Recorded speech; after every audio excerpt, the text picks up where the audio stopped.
Em nome do Pai que me criou, em nome do Filho que me resgatou, e em nome do Espírito Santo que me santificou, divina vontade, reina na minha vontade. Minha mãe, eu te amo e tu me amas, dai-me um gole da vontade divina para a minha alma. Me abençoa, Mãe, para que todas as minhas ações sejam feitas diante de vossos olhos maternais. Em nome do Pai, do Filho e do Espírito Santo. Amém. Vinde, Espírito Santo, vinde por meio da poderosa intercessão do Imaculado Coração de Maria, vossa amadíssima esposa e nossa mãe. Amém. Vinde, Espírito Santo, vinde por meio da poderosa intercessão do Imaculado Coração de Maria, vossa amadíssima esposa e nossa mãe. Amém. Vinde, Espírito Santo, vinde por meio da poderosa intercessão do Imaculado Coração de Maria, vossa amadíssima esposa e nossa mãe. Então, quarto estudo já, né? Semana quarta dos estudos. Hoje é Maria Valtorta, capítulo 4. Ana, com um cântico, anuncia que será mãe. No seu ventre está a alma imaculada já de Maria. Então, aqui ela reencontra Ana na casa com Joaquim. Ela estava arrumando a casa, né? E o mais interessante é 50 para 60 anos, né? Na faixa de uns 56 anos aí, 56 anos de idade, que a Ana fica grávida de Maria. A velha planta colocou o novo ramo. Sou bem-aventurada. O cântico. Glória ao Senhor onipotente, que dos filhos de Davi teve amor. Glória ao Senhor. Glorificando que ela ficou grávida. Sente com certeza a gravidez. E aí ela vai falar pela primeira vez para Joaquim, perguntando para ela. Ele entra e vê ela repetir pela quarta vez o canto. Estás feliz, Ana? Parece-me que você é um pássaro que voa a primavera. Que canto é este? Eu nunca ouvi de onde ele vem. Do meu coração, Joaquim. Ana levanta-se e agora se dirige até o esposo. Toda risonha. Parece mais jovem e mais bonita. Não te imaginava poetisa, diz o marido, olhando-a com clara admiração. Não pareciam dois esposos idosos. Em seus olhares existia uma ternura de jovens, bem jovens, né? E daí ele falou, vindo lá do pomar, do fundo eu já ouvia te cantar. Eram anos que eu não ouvia tua voz de rolinha namorada. Queres repetir-me aquele canto? Eu repetiria mesmo que tu não me pedisses, né? Os filhos de Israel sempre confiaram ao canto os clamores mais verdadeiros de suas esperanças, alegrias e dores. E eu confiei no canto o cuidado de dizer-me, e para te dizer-te uma alegria. Serei mãe, meu deleite. Acho legal o jeito que ela fala. Serei mãe, meu deleite. E se refugia no seu coração entre os braços que ele estendeu para encerrar em torno de sua feliz esposa um abraço, né? O mais casto e feliz abraço que eu jamais vi desde que estou no mundo. Casto e ardente na sua castidade. Que lindo, imagina a cena. Os dois abraçados de felicidade. Eu sou mãe, meu deleite. Que lindo, né? Ai, que coisa linda. Tem certeza? Não me disseste antes, é que eu queria estar certa. Porque velha como sou, saber-me mãe, não podia acreditar ser verdade. Não queria te dar uma desilusão mais amarga ainda. Olha que bondade, né? Cuidado, prudência. Não é o linho que compraste em outubro de Jerusalém? Sim, eu teci depois enquanto esperava. Esperava porque no último dia, enquanto eu orava no templo, o maior tempo que pudesse uma mulher ficar na casa de Deus até a noite. Tu te recordas que eu dizia, ainda um pouco. Não podia afastar-me dali sem receber a graça, né? Enquanto ela estava rezando na festa dos tabernáculos no templo. Ela não saiu dali enquanto não recebesse a graça. Ficou o tempo todo lá. E daí descia do lugar sagrado uma luz maravilhosa, uma centelha de luz desceu, que foi, nesse momento, a graça que veio, né? E aí parecia-me partir um fogo para além do véu sagrado, proveniente da própria glória, vindo a mim veloz, e ao cortar o ar cantasse com voz celeste, dizendo, o que pediste venha a ti.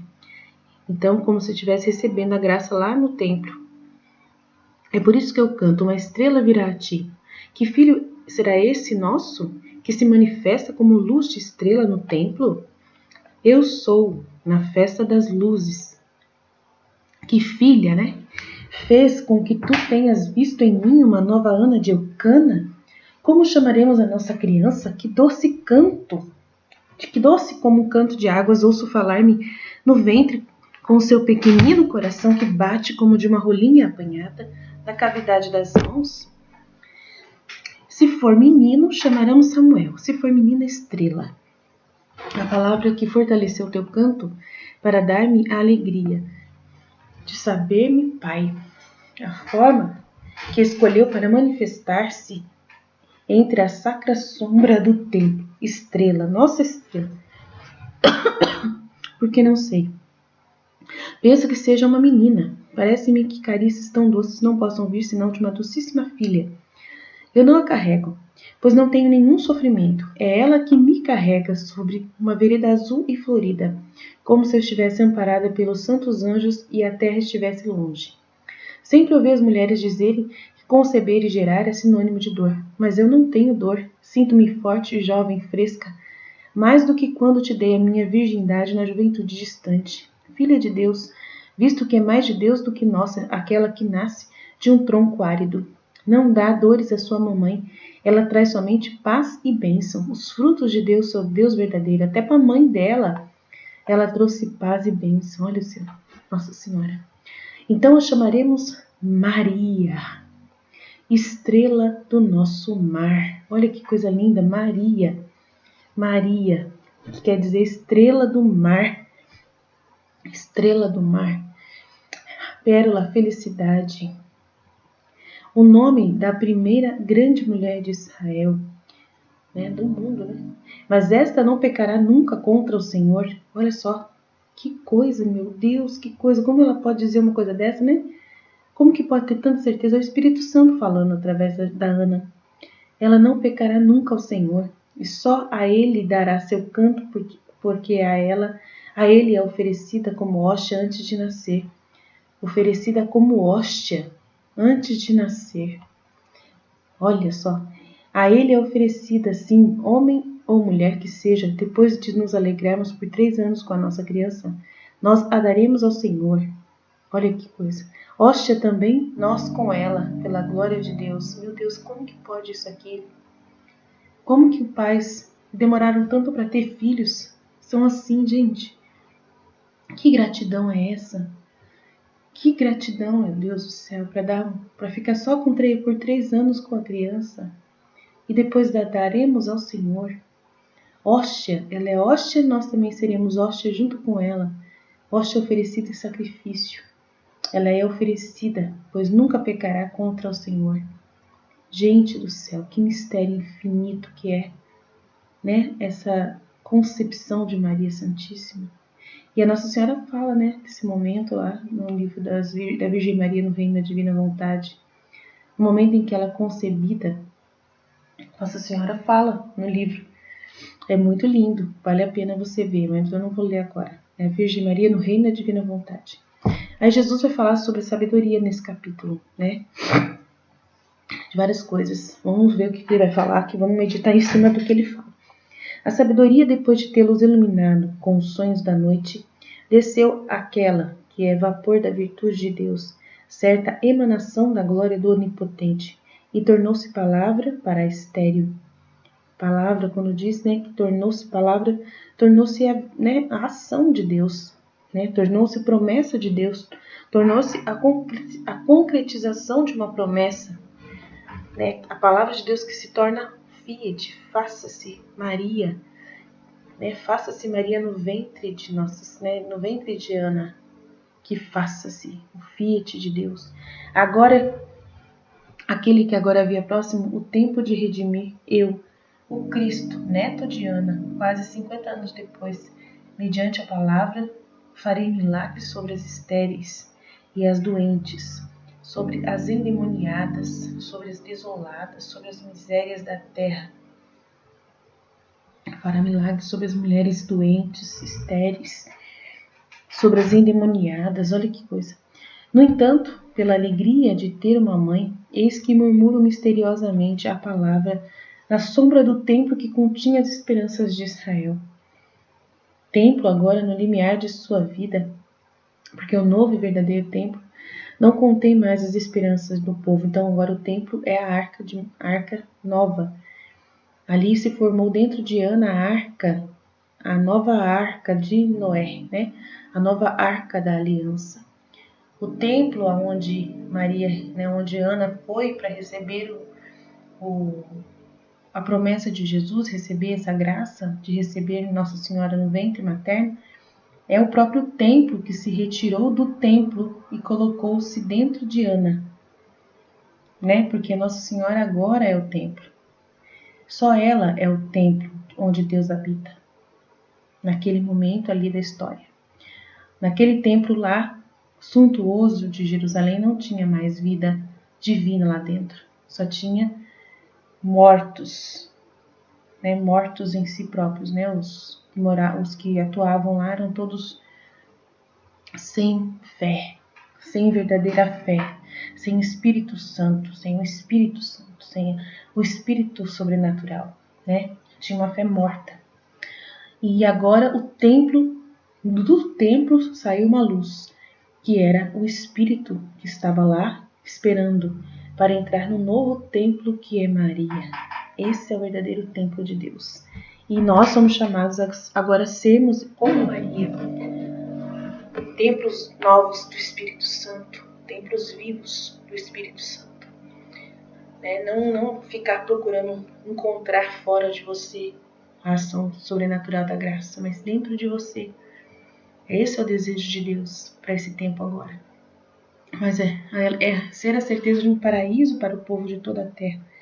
Maria é esse paraíso para o povo de toda a terra, por todos os séculos até o fim do mundo. Paraíso que está para vir sobre a terra, Maria. E esta palavra opera o milagre de tornar fecundo o que era infecundo.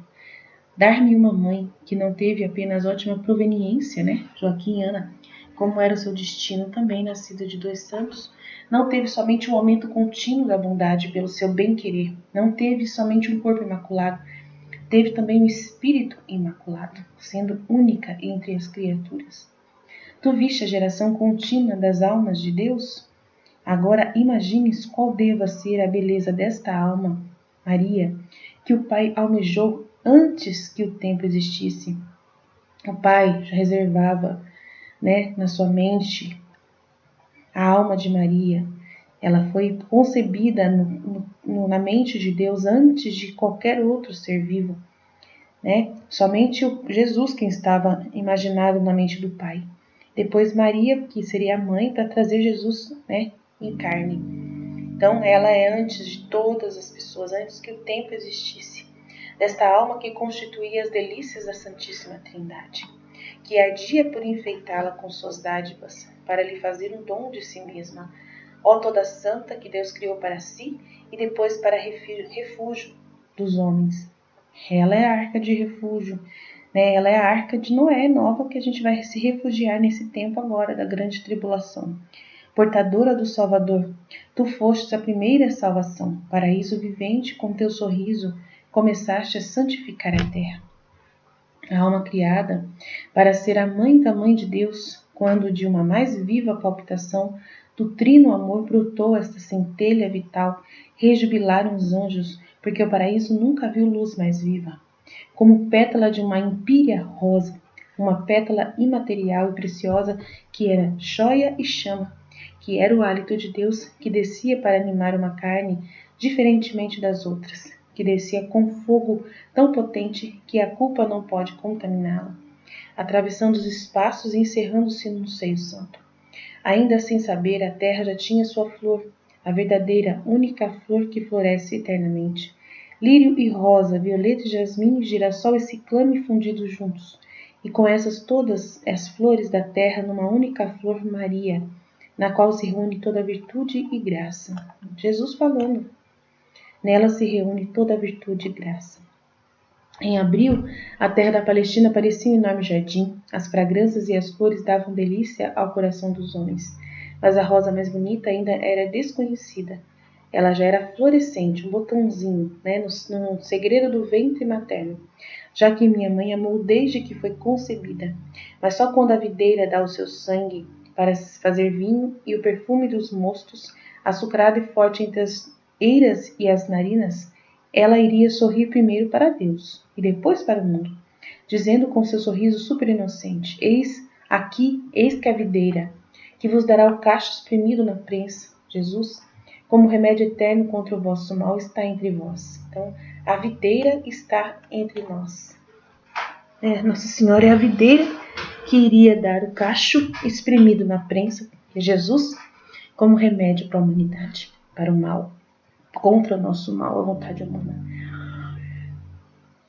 Maria amou desde que foi concebida. Amou desde que foi concebida, porque ela já tinha o uso da razão, né, para poder amar. O que dá ao Espírito luz e conhecimento é a graça. O que era a graça?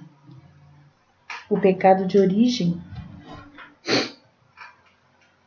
e o pecado mortal. Maria, aquela sem mácula, nunca foi despojada da lembrança de Deus, da sua proximidade, do seu amor, da sua luz, da sua sabedoria. Ela pôde, por isto, compreender e amar até quando era apenas carne em torno de uma alma imaculada que sempre amou. Depois faço-te contemplar mentalmente a profundidade da virgindade de Maria.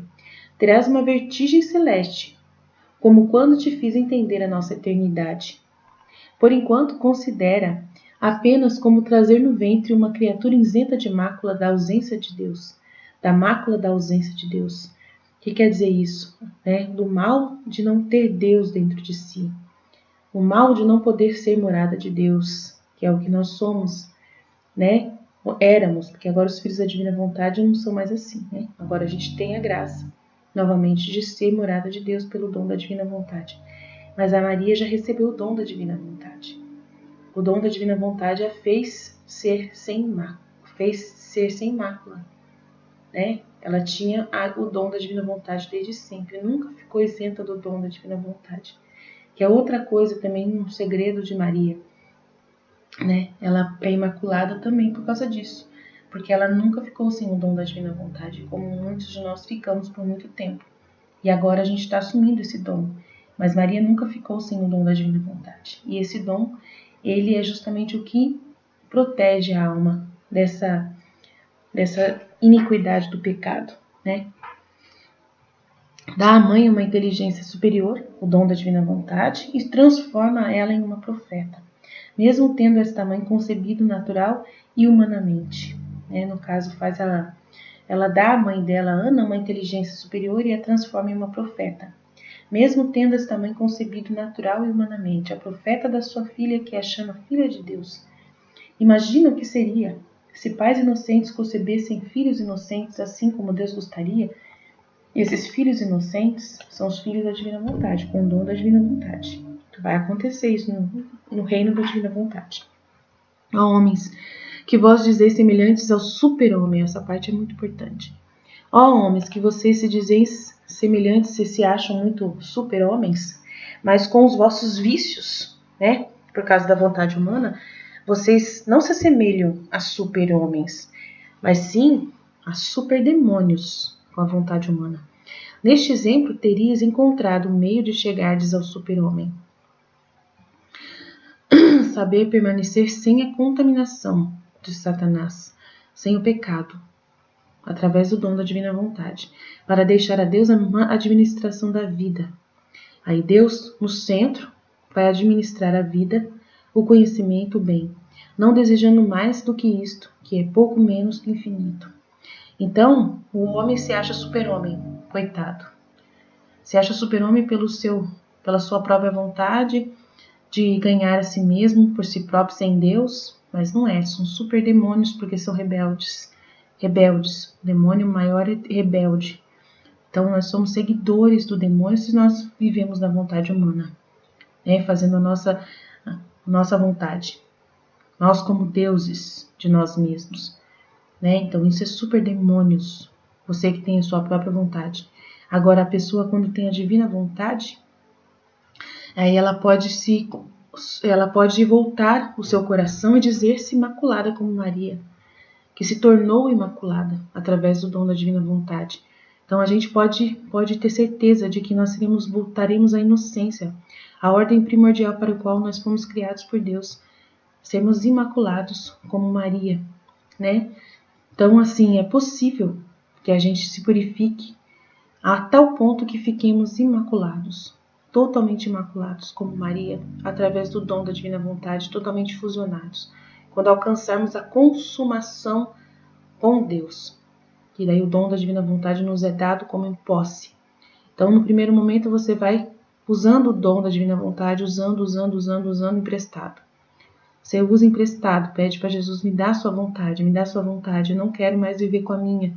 E vai vivendo assim no início. Senhor, me dá a sua vontade, me dá a sua vontade, me dá a sua vontade nesse dia, me dá a sua vontade para viver esse dia. E decide-se por Deus. O dia inteiro você decide-se por Deus. Você fecha sua atenção ao mal. Você fecha sua atenção a tudo que não é de Deus. Você só olha em direção a Deus. Tudo vê Deus, né? Coisas puras. Escolhe pelas coisas puras. É concreto isso. Você vai realmente fugir das ocasiões de pecado. Você não vai confiar em você mesmo nunca mais. Sou totalmente dependente de Deus e protege-se. Se protege materialmente mesmo, não vendo mais nenhum conteúdo que não presta. Você não suja seus olhos mais, você não suja sua mente mais pensando em coisas que não prestam. Você não suja mais seus ouvidos, não suja mais sua boca falando coisas que não prestam. Só vai falar de Deus, só vai pensar em Deus, só vai olhar as coisas de Deus, em Deus. Então, serem imaculados, totalmente imaculados, é o desejo de Deus para quem vai viver o dom da divina vontade. E aí deixar para Deus a administração da vida, do conhecimento, do bem, não desejando mais do que isso, que é pouco menos que o infinito. Deus vos teria dado o poder de gerar em uma contínua evolução até a perfeição. Filhos que fossem homens no corpo e filhos da inteligência do espírito, ou seja, reis, triunfadores, fortes, gigantes contra Satanás, que seria derrubado muitos milhares de séculos antes da hora em que o será, junto com todo o seu mal. Então a gente destruiria o demônio, né? Seríamos tão fortes e muito gigantes contra Satanás se o dom da divina vontade estivesse plenamente em todos nós. Satanás não teria nem vez nem voz nesse mundo, nada, não poderia fazer nada, porque ele não teria habitação para poder reinar, né? Não teria como reinar em nenhuma vontade humana, porque a vontade seria toda de Deus. Então, se a gente viver na divina vontade, o demônio não tem como ficar na terra, ele não vai suportar, ele vai escapar e vai fugir da terra, não vai aguentar ficar aqui. Entendeu? Ele mesmo, por si próprio, vai fugir, vai se esconder no mais profundo abismo para não conviver com as pessoas vivendo na divina vontade. É muito insuportável para ele. Ele não consegue ficar perto de uma pessoa que vive na divina vontade. Ele não consegue. Então, se uma pessoa, por mais profetissa que ela seja, por mais que ela se ache cheia do Espírito Santo, se ela ainda vê demônio perto dela, tentando ela, é porque ela não está vivendo a divina vontade. Não é só você ser cheio do Espírito Santo. Ser cheio do Espírito Santo, como você acha que é cheio do Espírito Santo. Às vezes você acha que você é cheio do Espírito Santo, cheio de dons, cheio de coisas. Tem gente que se acha muito cheio de dons, cheio da graça de Deus. Mas não vive na divina vontade. Então não é cheio da graça de Deus. Porque se for cheio da graça de Deus, o demônio nunca nem chegaria perto de você. Ele nunca nem ia chegar perto de você. Você nunca ia ver o demônio. Ele nunca ia aparecer perto de você. Eu não sei nada do demônio em si, nele mesmo. Não sei nada. Não conheço nada dele. Nunca reconheceria ele. Porque ele não chega perto mais de mim. Nunca mais. Ele não me suporta. Não me suporta. Ele não consegue nada comigo por causa do dom da divina vontade. Eu não preciso falar dele. Eu não preciso apontá-lo para lugar nenhum. Porque ele nunca está perto de mim para eu poder apontá-lo. Nunca. Então eu não preciso me preocupar com ele. Ele existe para quem quer ele. Eu não quero. Para quem aproveita e vai chegar perto dele. Ele é um cão amarrado, que está quietinho lá, e você que vai até ele. Quando você procura as coisas vãs. Quando você procura encher sua mente com coisas que não prestam. Quando você ainda tem a tentação de buscar algum conteúdo que não deveria. Você que está indo perto do cachorro. E aí você está dando corda para ele. Achando, olha aqui, eu não consigo, não sou mais seu. Olha, vai nessa pra você ver. Vai lá passear perto do cachorrão. Vai lá. Eu sou de Deus, eu sou cheio de Deus. Não é não. Não é assim, não é assim. O dom da divina vontade não faz você ter essa vaidade, essa soberba de poder desfilar perto do demônio e falar, você me perdeu, bobão. Não é assim não. A gente não para perto mais dele, ele nem chega perto de nós. A gente só vive para fazer a vontade de Deus. A gente só vive para dar a Deus o primeiro lugar. E nunca mais a gente vai ficar desfilando na frente do demônio, nunca mais a gente vai lembrar que ele existe. Ele nunca vai aparecer mais perto de nós. Você não quer mais saber dele, não quer mais saber nada que ele possa te trazer, nada, nada, nada. Não fica andando perto dele, porque você está correndo risco. Você não pode confiar em si mesmo, tá? Ainda mais quem está começando a caminhada ainda na divina vontade, nem estudou nada ainda, não sabe de nada ainda. Não tem nem como orientar ninguém, porque não pode orientar ninguém. Não pode dar conselho para ninguém. Tá no começo, tem que ler o livro do céu muito ainda para poder você começar a dar conselho para alguém. Começa a viver primeiro você na divina vontade, se enche de Deus até ao ponto de explodir. Quando começar a explodir, transbordar de tanto amor por Deus, de tantas verdades, aí sim você começa a divulgar, né? Falar em nome de Deus, falar para ser instrumento de Deus. Mas enquanto você ainda precisa se encher de Deus, você ocupa-se primeiro em ser o vaso que vai ser preenchido, depois você pensa nisso. Tem uma jornada para iniciar, né? Uma jornada longa para você iniciar, que pode ser rápida se você for obediente. Se você for obediente à voz de Deus, né? Se você for, né, faminto, fominha, né, de se preencher com esses conteúdos e ler logo, mas ler logo devagar, né? Pegar todo dia para ler, né, para estudar o livro do céu. Esses livros que nós estamos lendo com muito amor, com muito carinho, todos os dias pega um pouco e vai se enchendo, vai se enchendo, vai se enchendo, né? Pode ser guloso. Jesus fala no livro do céu, eu quero que vocês sejam gulosos, né, dessas verdades, desses ensinamentos. Sejam gulosos, sejam famintos. Gananciosos, ele fala. Seja ganancioso nesse aspecto de viver na divina vontade logo. E ele fala no livro do céu uma parte sobre isso. Amém? Jesus, eu confio em vós. Fiat, fiat, fiat. Em nome do Pai, do Filho e do Espírito Santo.